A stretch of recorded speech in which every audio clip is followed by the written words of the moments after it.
We first met Margarita Rivchachenko near Izum in September. She accompanied a Voice of America TV crew looking into suspected Russian war crimes. Fragile-looking but brave, she showed us the way to a newly discovered mass grave. Now a press officer for the Eastern Army Command, she was called to the capital. We met again at the office of Ukrainska Pravda, an online newspaper where she had worked before the war.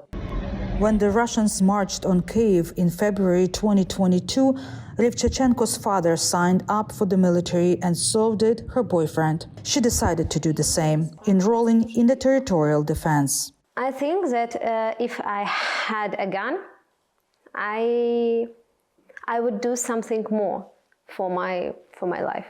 I didn't want to go out of Ukraine. I would to do something more for my country. She says the hardest thing about the war is to learn about the death of her comrades. I'm not scared to go back to Donetsk region and to go to the position, just because I feel really comfortable with my guys. But it's really hard to think about my people, my friends, my father, who now in Bakhmut, my boyfriend, who are serving too.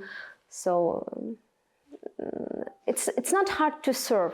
It's really hard to wait from someone from the front. Former TV reporter Anastasia Blishchik also enrolled in the armed forces of Ukraine. A native of Kherson, she says that for 3 years she wanted to join the army, but hesitated. That changed when the Russian launched a full-scale offensive, walking along Mikhailivska Square in Kyiv next to the wrecked Russian armed vehicles on display. She remembers that decisive moment.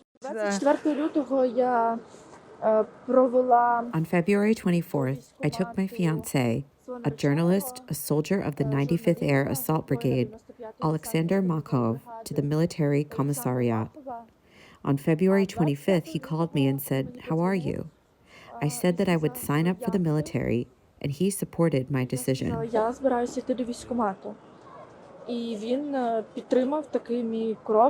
Then tragedy came. In May, her fiancé was killed in the battles for Izum. It seemed that people like him were immortal. I thought it could happen to anyone, but not to him.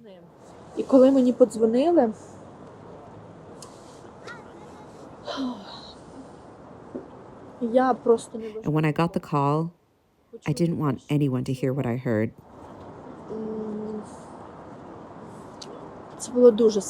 It was tough.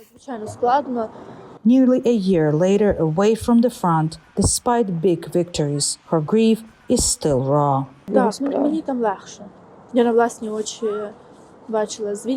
It's easier for me there. I saw with my eyes the liberation of Izum, the liberation of the village of Dovhenki, where Sasha died. Izum and Dovhenki are ours, but it doesn't make me feel any better.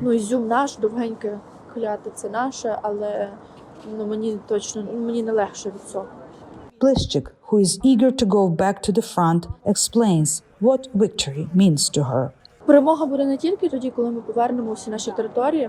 Victory will come not only when we return all our territories, but when we cleanse our country of all traitors, when all Ukrainians understand that our language is the most powerful weapon, and when there is respect for all of those who are now on the front. Мирослава Гонгадзе, VOA News, Kyiv, Ukraine.